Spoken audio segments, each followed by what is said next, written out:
खीरे के खेत में इस बीमारी को नजरअंदाज करने का मतलब ये है ना कि आप अपनी फसल को बर्बाद करने के लिए ढकेल दें। भाई ये जो बीमारी है बहुत ही खतरनाक बीमारी है। अगर सही समय पर आप इसका इलाज नहीं करते तो आपके पूरे खेत में ये फैल जाएगी और आपकी फसल बहुत जल्दी खत्म हो जाएगी। इसका जो नाम है भाई डाउनी मिल्ड्यू इसको कहते हैं और ये एक तरीके का फफूद है, जल फफूद है, ओमाइसेट्स नाम का ये फफूद होता है।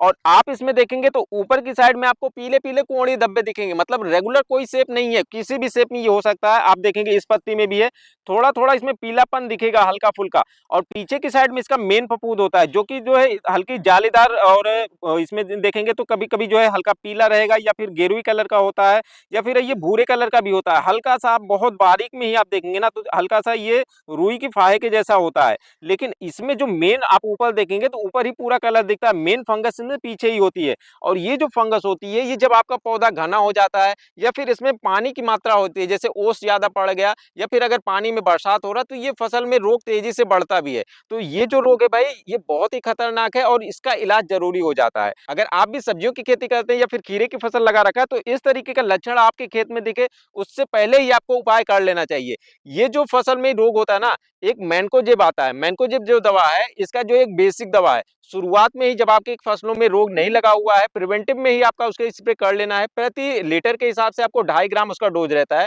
मतलब आप अगर 15 लीटर या 20 लीटर वाला पंप का यूज कर रहे हैं तो अब 40 से 50 ग्राम दवा प्रति पंप के हिसाब से आपको यूज करना है। और शुरुआत में ही जब आपके खेत में रोग बीमारी नहीं आ रही है उसी समय पर आप इसको मैनकोजेब का यूज कर सकते हैं। लेकिन जब आपके खेत में बीमारियां दिखने लगे तो उसमें आपको और अच्छी दवाओं का यूज करना होगा। एक मेटालैक्सिल और मैनकोजेब का कॉम्बिनेशन आता है जो कि रेडोमिल गोल्ड नाम से आता है। ये दवा भी काफी कारगर हो जाती है डाउनी मिल्ड्यू के प्रति। किसान भाइयों खेत में केवल डाउनी मिल्ड्यू ही नहीं आता है, और भी बहुत से ऐसे बीमारियां आती हैं जो आपकी खीरे की फसल या फिर सब्जियों की फसल है इनको बर्बाद कर सकती हैं। तो कुछ जो दवाइयां होती हैं जो डाउनी मिल्ड्यू में काम करती हैं वही दवाइयां आपके उन रोगों में भी काम करती हैं। तो इस तरीके से वो रोग बीमारियां भी आपको कंट्रोल में आ जाएंगे। जैसे अर्ली ब्लाइट, लेट ब्लाइट और अल्टरनेरिया, इस टाइप के जो फफूंदी जनक रोग होते हैं ना इन सब में भी ये दवाइयां काम में आती हैं। तो जो हमने अभी बताया मेटालैक्सिल दवा है इसका आप 2 से 2.5 ग्राम प्रति लीटर के हिसाब से आप इसका डोज रख के यूज कर सकते हैं। और जब भी आपको 1 एकड़ में इसका प्रयोग करने जा रहे हैं तो 150 से 200 लीटर पानी का यूज करिए। और इसके साथ कोई अच्छा सा स्टिकर आप या फिर कोई आप शैम्पू का पाउच आप इसमें मिला सकते हैं।